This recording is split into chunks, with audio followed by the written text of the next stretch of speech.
Uma excelente noite de terça-feira para você que nos acompanha aqui no JR23. Estamos chegando com mais informações. Seja bem-vindo, você que nos acompanha, nos assiste diariamente na tela da TV que mostra você. Vamos agora apresentar para você alguns dos temas que hoje serão notícia, no nosso programa, o JR23, resumindo aquilo que de mais importante acontece, não só na nossa região, mas também no Brasil e no mundo. Já temos aí pronto as manchetes, joga na tela, vamos conferir. Durante participação na Tribuna Livre da Câmara Municipal de Franca, o comandante do Corpo de Bombeiros, capitão Mário Lima Nascimento, apresentou um balanço das atividades desenvolvidas pela corporação ao longo de 2025. Ao todo, foram quase 7.000 ocorrências atendidas, além de milhares de ações preventivas voltadas à segurança da população. As crianças têm o direito de conhecer a própria origem, história e ter o suporte financeiro e emocional do genitor. E essa campanha da Defensoria Pública é uma iniciativa para reduzir o número alarmante de crianças sem o nome do pai no registro de nascimento. Só em 2025, aqui no estado do Rio, mais de 12.800 crianças não tiveram o pai reconhecido na certidão.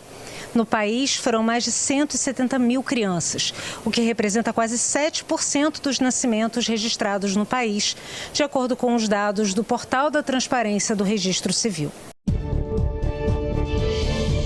Juros altos pegam em cheio o orçamento. O dinheiro que serviria para pagar contas vai para o pagamento de juros. Se a situação aperta, a parcela atrasa. E dívida atrasada é dívida mais cara. Incidem mais juros e também multa. Mas não são só os juros altos que estão pesando no orçamento. O Corinthians entrou em campo em um amistoso preparatório para o segundo semestre da temporada de 2026.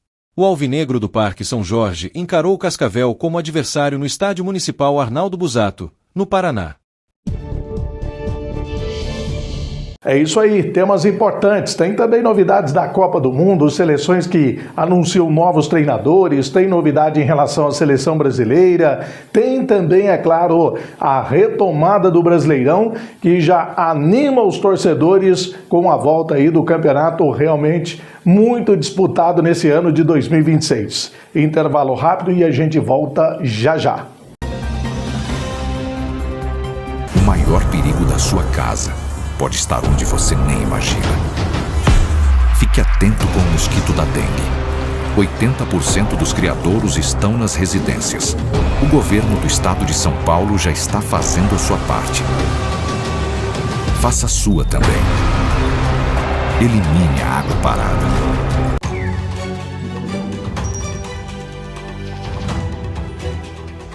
Por onde passam, os incêndios florestais costumam deixar um rastro de destruição, e os efeitos para os animais silvestres podem ser devastadores. O fogo altera o ambiente natural das espécies, prejudicando a procura por abrigos, alimentos e até parceiros reprodutivos. As espécies que se abrigam em lugares específicos, como tocas subterrâneas ou ninhos em árvores, são diretamente afetadas. As áreas atingidas por grandes queimadas costumam demorar muito tempo para se recuperar, dificultando a recolonização e reduzindo algumas espécies nativas. Em casos graves, os incêndios podem levar até mesmo à extinção de espécies inteiras, especialmente as mais lentas, como alguns insetos, répteis e anfíbios, que não conseguem fugir rapidamente. Já os animais que conseguem sobreviver têm que lidar com outros tipos de ameaça, como predação por espécies invasoras e a competição por recursos, que se tornam escassos. E se você avistar uma fumaça suspeita, informe imediatamente as autoridades. Faça a sua parte e proteja o meio ambiente. E lembrem-se, a defesa civil somos todos nós. Você sabe o que é biometria? É uma tecnologia que reconhece pessoas a partir de traços únicos, como as linhas do rosto e a impressão digital. A biometria é uma forma segura de identificação. Por isso, desde 2008, a Justiça Eleitoral faz o cadastramento biométrico. E você, já fez? Hoje, mais de 100 milhões de eleitoras e eleitores podem usar as digitais para votar na urna eletrônica. E tem mais! Com a biometria registrada, sua foto aparece no e-título e você pode usar como documento oficial na hora do voto. O cadastro da biometria é gratuito e só pode ser feito presencialmente. Procure o cartório eleitoral ou acesse o site do Tribunal Regional Eleitoral de seu estado para fazer o agendamento. Biometria é mais proteção para você e para o seu voto.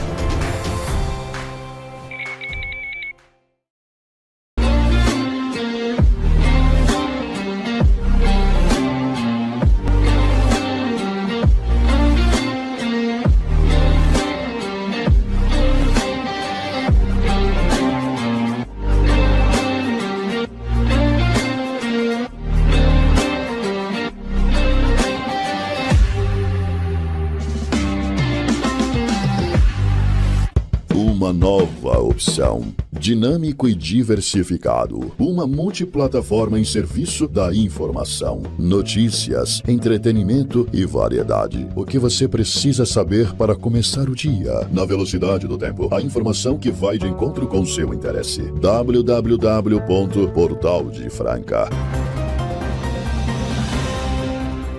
Já estamos de volta com o JR23, trazendo informações importantes para você que nos acompanha em mais uma noite aqui no canal 23 e você que também aí na palma da mão acompanha o JR23. Obrigado pela companhia e pelas mensagens diárias que a gente recebe também no dia a dia. Vamos começar falando agora sobre a área da segurança e um balanço foi apresentado em relação aos atendimentos prestados pelo Corpo de Bombeiros em Franca no ano de 2025. Algumas ocorrências realmente muito graves chamam a atenção e é claro que você confere agora na reportagem especial do programa de hoje. Durante participação na Tribuna Livre da Câmara Municipal de Franca, o comandante do Corpo de Bombeiros, capitão Mário Lima Nascimento, apresentou um balanço das atividades desenvolvidas pela corporação ao longo de 2025. Ao todo, foram quase 7.000 ocorrências atendidas, além de milhares de ações preventivas voltadas à segurança da população. Recém-empossado no comando da unidade de Franca, o oficial destacou que a corporação também é responsável pelo atendimento em outros 32 municípios da região. Quando nós falamos de Corpo de Bombeiros, nós pensamos em pronta resposta. O que é pronta resposta? O atendimento da ocorrência, o atendimento da emergência. E o Corpo de Bombeiros ele nasceu do atendimento de uma emergência em 1880. 10 de março de 1880 foi quando o Corpo de Bombeiros nasceu. Com um incêndio na biblioteca da Faculdade de Direito do Largo do São Francisco. Então ele nasceu lá com uma emergência, né? Então quando nós pensamos em Corpo de Bombeiros, nós pensamos em emergência. Porém o Corpo de Bombeiros ele faz muito mais que isso. Eu vou trazer alguns números aqui para os senhores, falando das emergências que nós atendemos em Franca, especificamente. Mas o Corpo de Bombeiros ele faz muito mais que isso. Porque na prática nós não queremos atender as emergências. Por quê? Quando nós temos uma emergência, são pessoas sofrendo, são animais perdendo vida e o meio ambiente sendo prejudicado, não é verdade? A maior demanda operacional do Corpo de Bombeiros em 2025 foi na área de resgates. Segundo os dados apresentados, foram 1.914 atendimentos, incluindo acidentes de trânsito e ocorrências de urgência e emergência envolvendo vítimas que necessitaram de socorro. O serviço é considerado um dos principais braços da corporação e atua em parceria com outras forças de segurança e equipes de saúde. Foram 1.914 ocorrências de resgate. Então aqui nós temos uma estrutura legal, interessante de resgate. E um projeto muito interessante, melhor ainda, falando de delegada, né? Então nós temos um projeto legal aqui, já atuante em Franca, que nós temos, além da unidade de resgate, nós somos do interior paulista. Só tem 2 municípios do interior paulista que tem as motos operacionais de bombeiro, as MOBs, que são as motos que dão o primeiro atendimento, que vão naquela parada cardiorrespiratória, não é verdade? Que dão aquele primeiro atendimento mais rápido para a vítima. Então as motos operacionais de bombeiro fazem esse serviço de uma forma mais rápida. Só Ribeirão Preto e Franca que tem esse serviço de motos operacionais de bombeiro para dar um primeiro atendimento. Então é de extrema importância, é diferenciado, é um município diferenciado por conta disso também. E se nós conseguirmos emplacar a atividade delegada, né, aí vai ficar melhor ainda. Então nós temos um atendimento de 1.914 ocorrências. Além do atendimento às emergências, o Corpo de Bombeiros manteve forte atuação preventiva. Durante o ano foram realizadas 1.999 vistorias em imóveis para verificar sistemas de combate a incêndio, extintores, saídas de emergência e cumprimento das normas de segurança. 1.260 análises de projetos de edificações, 182 fiscalizações para conferir a manutenção das exigências legais após a emissão das licenças, 1.155 autos de vistoria do Corpo de Bombeiros, AVCBS, e licenças emitidos. Segundo o comandante, essas ações são fundamentais para reduzir riscos e garantir que os imóveis estejam preparados para situações de emergência. Então são viaturas que saem para fazer vistorias técnicas nas edificações. Para quê? Para verificar se aquele extintor está dentro do prazo de validade, para verificar se aquela edificação está cumprindo as questões de segurança, para verificar se tem lá a quantidade de saídas de emergência necessárias para aquela edificação. Tudo isso, senhores, é prevenção. Porque quando a prevenção ela falha, no caso de um incêndio e não temos saída de emergência suficientes, as pessoas não conseguem sair, não conseguem evacuar daquela área de risco e acabam morrendo. Então isso é prevenção também. Então foram 1.999 vistorias técnicas. Aí nós tivemos também análises de projetos. Nós analisamos os projetos, né? A pessoa ela apresenta um projeto para o Corpo de Bombeiros para a gente analisar e verificar se está dentro da norma e depois ela solicita uma vistoria. Só de análise nós fomos 1.260 análises. Fiscalizações. A partir de 2015, através da Lei Estadual 12.256, depois regulamentada pelo decreto de 2017, nós passamos a ter o poder de polícia e o poder de fiscalização. Então nós realizamos 182 fiscalizações para verificar se realmente as edificações mantêm o cumprimento daquela regra que fora vistoriada anteriormente. Também, auto de vistorias emitidos, licenças do Corpo de Bombeiros 1.155. O capitão Mário Lima Nascimento também destacou as ações educativas desenvolvidas pela corporação. Em 2025, o programa Bombeiros nas Escolas chegou a 30 unidades de ensino, levando orientações sobre prevenção de acidentes, primeiros socorros, combate a incêndios e procedimentos de segurança para estudantes e profissionais da educação. Durante a apresentação, o comandante ressaltou que a combinação entre atendimento operacional, fiscalização e educação preventiva é essencial para fortalecer a cultura de segurança e reduzir o número de acidentes em Franca e nos municípios atendidos pela corporação. No ano passado, nós atendemos 30 escolas. 30 escolas com o programa Bombeiro nas Escolas. Só adendo, o programa Bombeiro nas Escolas, senhores, nasceu em 1986 no município de Ribeirão Preto. Né? Então, o 9º grupamento de bombeiros, nosso subgrupamento está subordinado ao 9º grupamento de bombeiros de Ribeirão Preto. E lá surgiu o programa Bombeiro nas Escolas, em 1986. Né? E hoje é um programa que o Brasil inteiro ele adota. Então é muito importante para nós praticarmos isso e atendermos a todas as crianças, não só do ensino público municipal, mas também do ensino público estadual e também dos particulares. Essa é a nossa missão. Outro destaque do balanço foi o elevado número de incêndios em áreas de vegetação. Em 2025, os bombeiros atenderam 773 ocorrências, especialmente durante os períodos de estiagem, quando o clima seco favorece a propagação do fogo. As ações envolveram o combate às chamas e o trabalho para evitar que os incêndios atingissem áreas urbanas, propriedades rurais e reservas ambientais. Incêndios em edificações. Além dos incêndios em áreas abertas, a corporação registrou 70 incêndios em edificações, envolvendo residências, estabelecimentos comerciais e outros imóveis. Nesses casos, além do combate ao fogo, as equipes atuaram no resgate de vítimas, preservação de patrimônios e prevenção de novos riscos. Ocorrências de incêndio. Nós tivemos 70 ocorrências de incêndios em edificações. 70. Sendo que é a ocorrência mais perigosa, uma das mais perigosas para o Corpo de Bombeiros. 70 ocorrências. E para atender essas 70 ocorrências, precisamos de viaturas, precisamos de equipamento de proteção respiratória, que hoje o Estado investiu. Cada equipamento de proteção respiratória ele custa na média de R$40 mil, cada equipamento de proteção respiratória. Não é verdade? Então são investimentos muito importantes realizados pelo Estado e pelo município também, que nos apoia muito aqui em Franca. Então nós temos muito investimento do município. As motos operacionais de bombeiro que eu falei para os senhores são propriedades do município.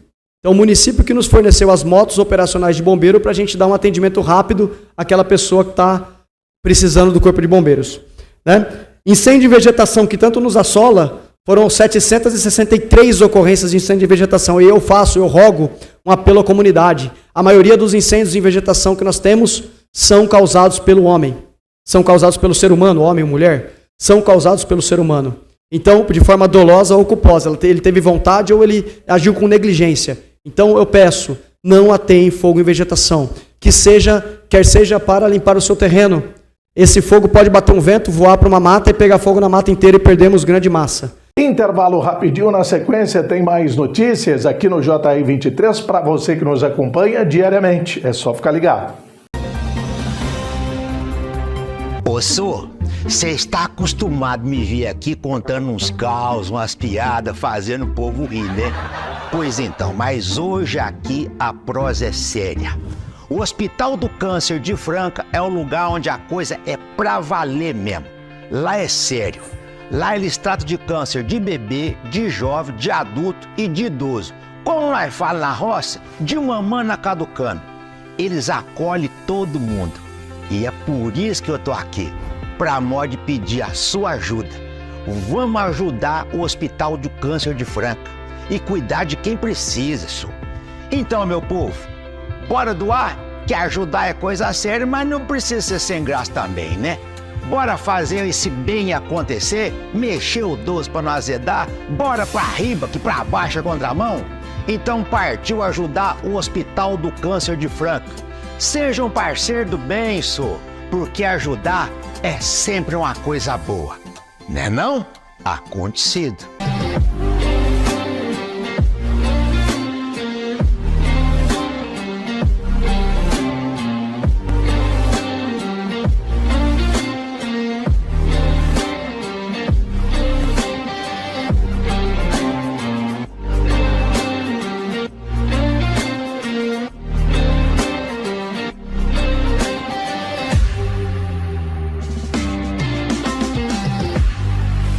Uma nova opção. Dinâmico e diversificado. Uma multiplataforma em serviço da informação, notícias, entretenimento e variedade. O que você precisa saber para começar o dia. Na velocidade do tempo. A informação que vai de encontro com seu interesse. www.portaldefranca. Já estamos de volta com o JR 23 e agora vamos falar sobre utilidade e prestação de serviços, uma campanha muito importante que vem sendo realizada em todo o Brasil pela Defensoria Pública e que oferece a realização de exames de DNA gratuitos. Tem a reportagem, você confere. No corredor que leva ao Centro de Memória do Vasco da Gama, no estádio de São Januário, na zona norte do Rio, estão pais que desejam não ser esquecidos. Eles vieram reconhecer a paternidade dos filhos.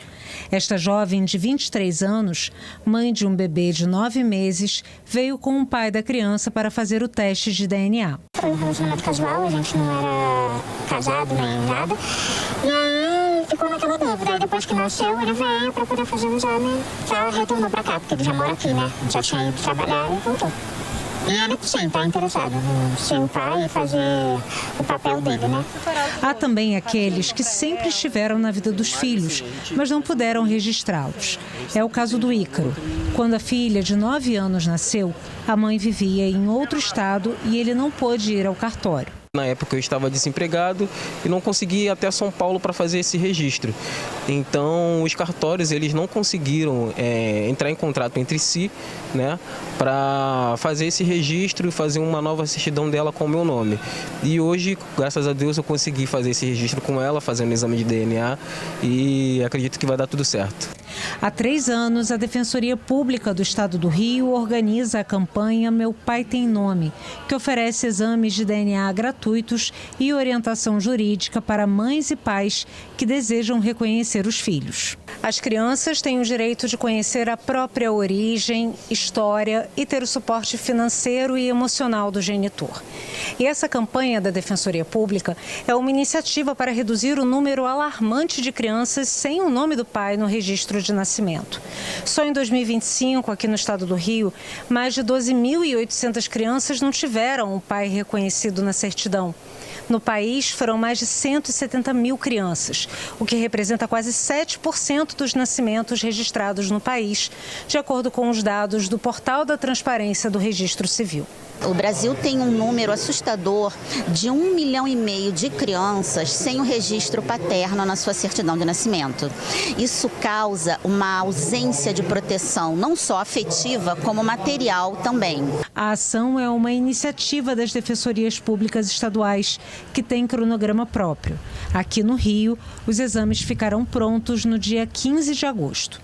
Essa entrega ela tem que ser muito cuidadosa, muito afetiva, tanto quando o resultado dá positivo, quanto na hipótese de dar negativo. As famílias precisam de acolhimento. Uma outra utilidade pública, que também você acompanha agora na área econômica, informação extremamente importante, pois realmente muitas pessoas estão aí com a corda no pescoço, com dívidas, né? Tanto é que nós temos aí vários programas que incentivam a renegociação dos débitos. E claro que toda aquela pessoa que em algum momento, né, já se endividou sabe como isso acaba atrapalhando toda a família, não só na questão financeira. Temos aí uma reportagem também especial e você confere na edição do programa de hoje. Tem compra que não tem jeito. Uma casa, um carro, um celular. Para muita gente, só com financiamento. Mas esse dinheiro parcelado tem custo e quem define é a chamada taxa Selic. Hoje ela está em 14,25% ao ano. Em 2010, por exemplo, estava bem mais baixa, 10,5%. Na prática, imagine um carro de R$50 mil financiado em 30 meses. Em 2010, a parcela ficaria em pouco mais que R$ 1.980. Com os juros de hoje, a mesma parcela ficaria em mais de R$ 2.200. Tem que caber no orçamento, não só na renda. Então, por exemplo, se a pessoa tem uma renda de R$ 2.000, não é porque eu tenho uma parcela de R$ 200 que essa parcela vai caber. Eu preciso saber se vai sobrar R$ 200 para pagar essa prestação. Juros altos pegam em cheio o orçamento. O dinheiro que serviria para pagar contas vai para o pagamento de juros. Se a situação aperta, a parcela atrasa. E dívida atrasada é dívida mais cara. Incidem mais juros e também multa. Mas não são só os juros altos que estão pesando no orçamento. A BET é um desses elementos. Um outro elemento, que para mim também é estrutural, é a própria precarização do mercado de trabalho. Essa plataformização do trabalho, uberização, como muitas pessoas chamam, né? Então, esse movimento no mercado de trabalho também torna a renda mais instável. Em um ano, as dívidas dos brasileiros com atraso de mais de 90 dias aumentaram 50%, ou 85 bilhões de reais. Nos 4 primeiros meses desse ano, atingimos o maior volume de dívidas em atraso em mais de 2 décadas. São quase 250 bilhões de reais. Além das empresas de apostas esportivas, outros negócios disputam o orçamento dos brasileiros.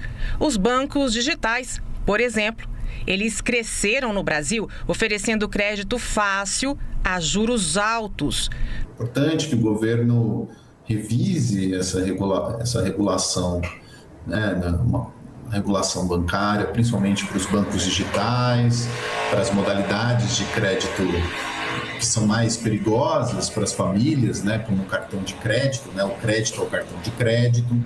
Vale a pena o governo, né, insistir nessa trajetória que já se iniciou de queda dos juros, justamente porque o nosso processo inflacionário, né, ele tem outras raízes, principalmente por conta da guerra, então vai muito além de uma questão do aquecimento da atividade econômica. E agora a gente fala sobre as questões do clima, um alerta, né, até em nível mundial vem sendo feito aí sobre os efeitos da mudança do chamado fenômeno El Niño.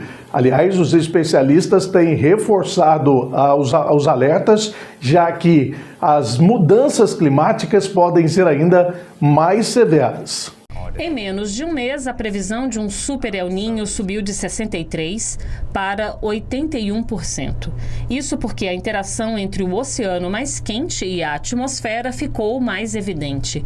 As mudanças nos padrões de vento, umidade e formação de nuvens próximas à região do Pacífico Central já são suficientes para colocar o El Niño deste ano entre os mais intensos já registrados.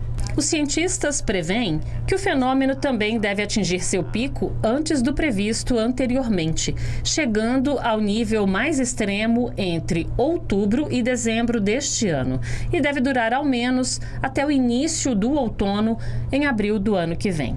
Um El Niño mais forte aumenta as chances de que os eventos climáticos extremos ocorram.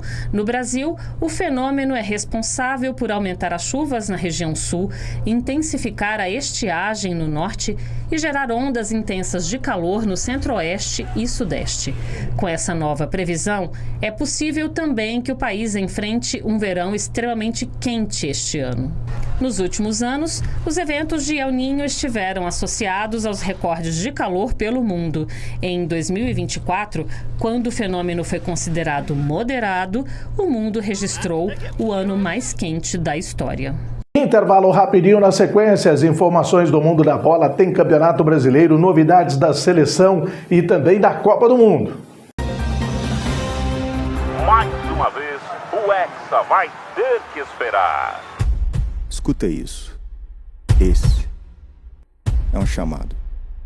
Um chamado para bater de frente.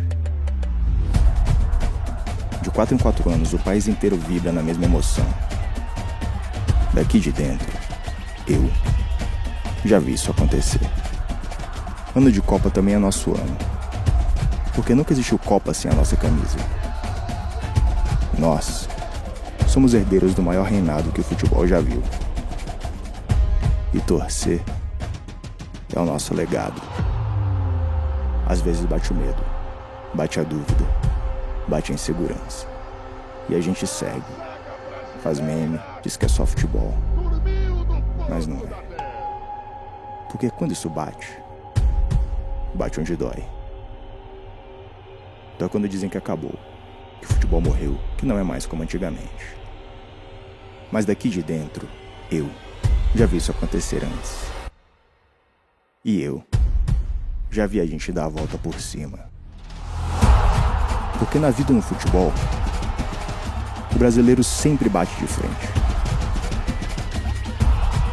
Bate onde mora o orgulho. Bate que eu bato de volta.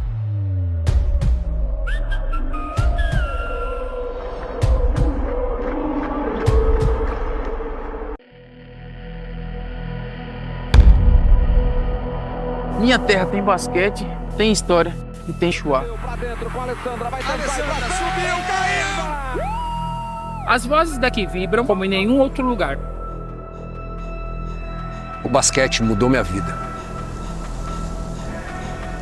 No Brasil tem basquete, e ser basquete vai além do esporte. É acreditar que a bola vai cair, mesmo quando nada parece dar certo.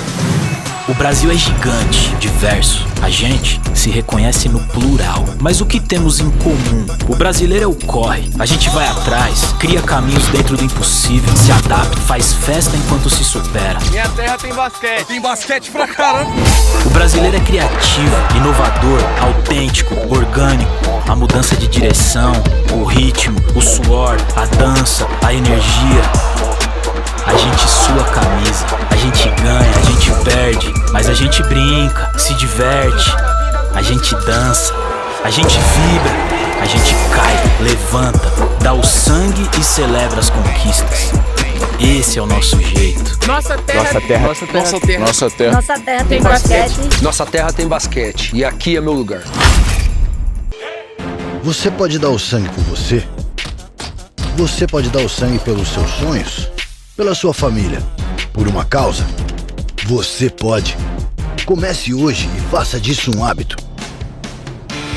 Porque quando você descobre que pode dar o sangue por você, você também descobre que pode ajudar outras vidas. Procure um hemocentro e doe sangue regularmente. Você pode. Ministério da Saúde. Estamos de volta nesta terça-feira para você que nos dá o privilégio aqui da companhia JR23, Copa do Mundo na reta final, você está acompanhando aí, vibrando também, né? Mesmo após a desclassificação da seleção brasileira. Já já a gente fala sobre Copa do Mundo, mudança de seleções também. Mas antes, vamos falar do Campeonato Brasileiro, Brasileirão, pois os clubes estão agora focados, né, na retomada de treinos intensos, inclusive, para o retorno do Campeonato Brasileiro na 19ª rodada. O Corinthians entrou em campo em um amistoso preparatório para o segundo semestre da temporada de 2026. O alvinegro do Parque São Jorge encarou o Cascavel como adversário no Estádio Municipal Arnaldo Busato, no Paraná. A equipe comandada pelo técnico Fernando Diniz empatou o confronto por 1-1, com gol de Matheus Pereira para o Timão, e aproveitou a oportunidade para aumentar o ritmo de jogo dos atletas visando próximos confrontos oficiais no ano. O Corinthians volta a entrar em campo na volta do Brasileirão, contra o Remo, na Neoquímica Arena, próximo dia 23, às 19h30. Independente de ser um jogo treino ou não, um jogo amistoso, não perde a importância do jogo. Como você falou, é um jogo muito importante para a sequência, e competir é sempre bom, né? O Palmeiras derrotou o Juventus por 3-1, em jogo treino realizado na Academia de Futebol. Os gols palestrinos foram marcados por Heitor, Felipe Anderson e Larso. Com o intuito de dar maior minutagem e ritmo de jogo ao elenco antes da retomada das competições, a partida foi disputada em 4 tempos de 35 minutos. Este foi o 4º jogo-treino do Palmeiras na intertemporada, depois de enfrentar Mauaense e Primavera, além da disputa de uma partida entre atletas do próprio elenco e crias da academia. O Palmeiras encara Coritiba às 19h30 na quarta-feira. No primeiro momento, né, o goleiro vai reagir à audição, né, ao chute da bola. Boa! Boa! É feriado de São Paulo, é sábado, é domingo. A gente faz o que a gente gosta, a gente ama trabalhar com futebol, e representar a Sociedade Esportiva Palmeiras é um orgulho imenso. O São Paulo encerrou mais um dia de preparação para a sequência da temporada com 2 vitórias em 2 jogos-treino realizados no CT da Barra Funda. A equipe comandada por Dorival Júnior venceu o Primavera por 1-0, de manhã, e goleou o Santo André por 4-1, à tarde. No primeiro compromisso, porém, a comissão técnica escalou uma formação mesclada e priorizou o ritmo de jogo. O tricolor controlou as ações durante boa parte da atividade e venceu pelo placar mínimo. À tarde, o desempenho foi ainda melhor. O time derrotou o Santo André com gols de Gustavo Santana, 2, André Silva e Ryan Francisco. O atacante, inclusive, voltou a atuar pelo elenco principal após um período integrado à equipe sub-20 e deixou boa impressão durante a atividade. A comissão técnica dividiu os jogadores em equipes diferentes. O objetivo era ampliar o tempo de atuação de cada atleta e avaliar o desempenho individual antes da volta das competições. O São Paulo, aliás, já havia programado esses confrontos como parte da intertemporada e pretende realizar novos testes antes do retorno oficial da temporada. O time volta a campo no próximo dia 22, contra o Atlético, pelo Campeonato Brasileiro. O lateral direito Igor Vinícius participou do treino com o restante do elenco do Santos. A tendência é de que o jogador esteja à disposição do técnico Cuca para o jogo contra o Botafogo, pela 19ª rodada do Campeonato Brasileiro. Os times se enfrentam na próxima quinta-feira, às 19h30, no estádio Newton Santos. Enquanto aprimorava a parte física, Igor Vinícius acabou desfalcando o time no amistoso contra o União São João e no jogo-treino contra o Osasco Sporting.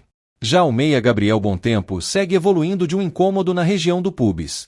O jovem foi ao gramado e fez uma corrida, ainda calçando tênis, além de alguns exercícios junto da equipe de fisioterapia do clube.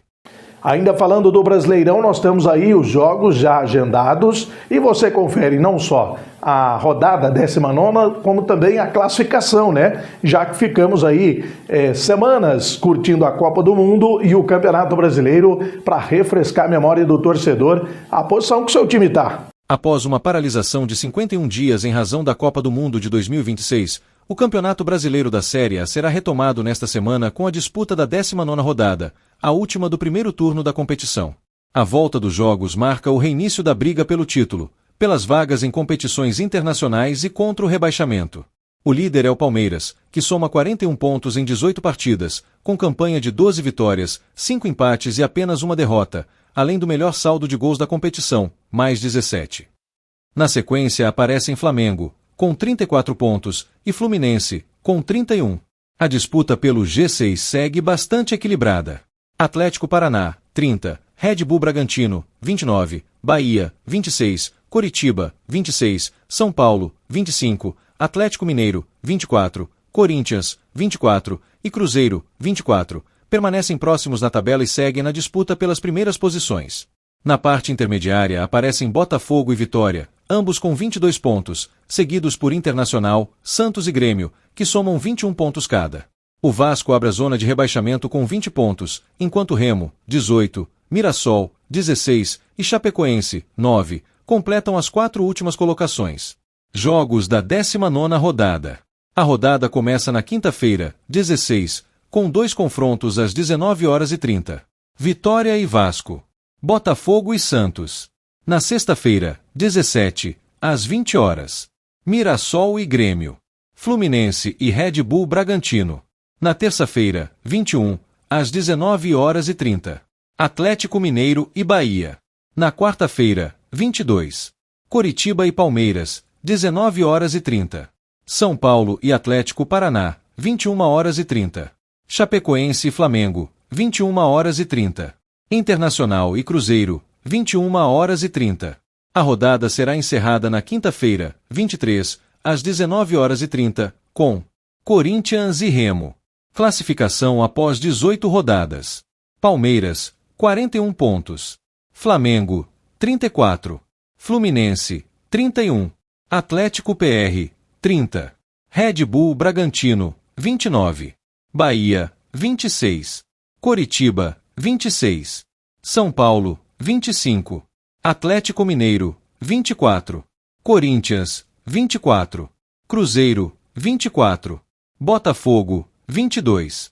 Vitória, 22. Internacional, 21. Santos, 21. Grêmio, 21. Vasco, 20. Remo, 18. Mirassol, 16. Chapecoense, 9.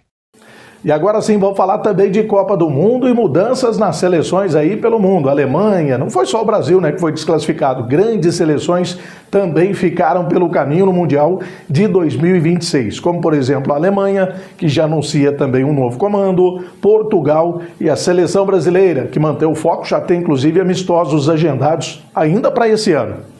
Vinícius Júnior publicou em sua conta oficial no Instagram um pedido de desculpas pela eliminação da seleção brasileira nas oitavas de final da Copa do Mundo.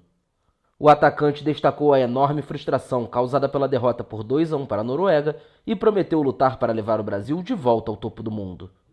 O ídolo escreveu no post desta sexta-feira: "Sei o quanto me preparei, o quanto me concentrei, o quanto queria isso por vocês, pela minha família." O brasileiro ainda acrescentou que a seleção tinha um grupo forte o suficiente para fazer mais, e não conseguiu.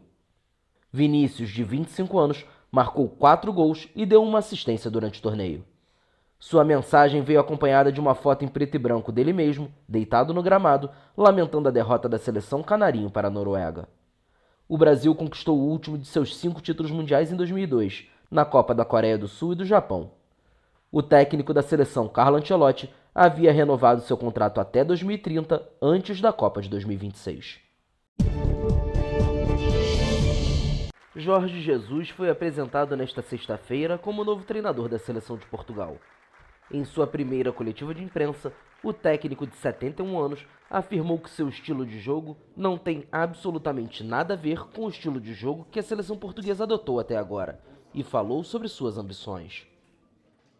Como está aqui atrás esse slogan, nós viemos para ganhar, nós viemos para vencer, nós estamos convencidos que quando chegamos a qualquer lado vencemos, e com estas condições de trabalho, com esta qualidade que nós sabemos, todos nós, o povo português e vocês que estão mais também inseridos no futebol, temos uma seleção para poder acreditar e para poder valorizar, que é a forma como eu olho para o futebol, valorizar o espetáculo, valorizar os jogadores e valorizar, neste caso, a seleção, que é a nossa seleção, que é com grande orgulho que eu tenho em poder ter esta oportunidade de trabalhar numa das melhores seleções do mundo e principalmente a minha seleção do meu país. Questionado sobre o craque Cristiano Ronaldo, que afirmou que esta sexta Copa do Mundo foi sua última pela seleção portuguesa, mas não deixou claro se continuaria jogando por Portugal, Jorge Jesus disse: O Cris é um símbolo do futebol português. O Cris é um símbolo da seleção. O Cris é um símbolo de Portugal. E isso vai ficar sempre na história e eu tive um grande prazer de trabalhar com ele este último ano. Fácil de trabalhar com ele. Facílimo de trabalhar com ele. Desde que eu perceba qual é, até onde ele pode chegar e que eu perceba também onde é que eu posso chegar. Treinador e jogador relação. E a partir daqui as coisas serão fáceis, mas será sempre ele. Isso é uma conversa que vamos ter os dois. O que é que ele quer fazer para o futuro da carreira dele? Sei que ele quer continuar a jogar no Al Nassr, porque, como vocês sabem, tive um ano com ele. Ele sempre me disse: eu vou acabar a minha carreira no Al Nassr. Agora o Cris, como todos, a partir do momento que esteja a jogar e que tenha condições para ser selecionado, eu farei dentro de um limite e dentro de umas condições que eu achar que são as melhores para a seleção. O Mister, como ficou conhecido no Brasil depois de uma passagem brilhante pelo Flamengo entre 2019 e 2020, assinou um contrato que vai, a princípio, até depois da Copa do Mundo de 2030, torneio que Portugal sediará em conjunto com Espanha e Marrocos. A Federação Alemã de Futebol confirmou neste sábado um acordo com Jürgen Klopp para que o treinador assuma o comando da seleção do país. A ratificação final depende que ele consiga a liberação do grupo Red Bull, seu atual empregador. De acordo com nota da federação, após reunião detalhada em Nova York, as conversas continuarão na próxima semana. Ambas as partes estão confiantes de que as negociações poderão ser concluídas com sucesso. Após passagens pelo Mainz e pelo Borussia Dortmund, onde conquistou a Bundesliga 2 vezes e chegou à final da Liga dos Campeões em 2013, Klopp fez as malas para a Inglaterra e passou quase uma década no comando do Liverpool. Em Anfield conquistou a Champions em 2019 e a Premier League em 2020, encerrando um jejum de 30 anos dos Reds sem levantar um título do campeonato inglês. Klopp anunciou sua saída do Liverpool em janeiro de 2024 e deixou o cargo ao final daquela temporada após 9 anos no clube. Desde 1º de janeiro de 2025, ele atua no grupo multiclubes da Red Bull como diretor global de futebol, prestando consultoria aos diversos clubes pertencentes ao conglomerado austríaco de bebidas energéticas. Desde a saída de Julian Nagelsmann após a eliminação da Alemanha na fase mata-mata da Copa do Mundo de 2026, Klopp, aos 59 anos, era o principal candidato da federação para o cargo. A Mannschaft deixou o Mundial na derrota por 4-3 nos pênaltis para o Paraguai, após empate em 1-1 no tempo normal e na prorrogação. Assim, a Alemanha, tetracampeã do torneio, não conseguiu chegar às oitavas de final pela 3ª edição consecutiva. Final de JI23, agradecendo você pela imensa audiência, companhia diária, você que nos dá o privilégio da sua companhia. O JI23 fica por aqui, mas amanhã a gente tem um encontro marcado aqui na tela da TV que mostra você. Eu espero você.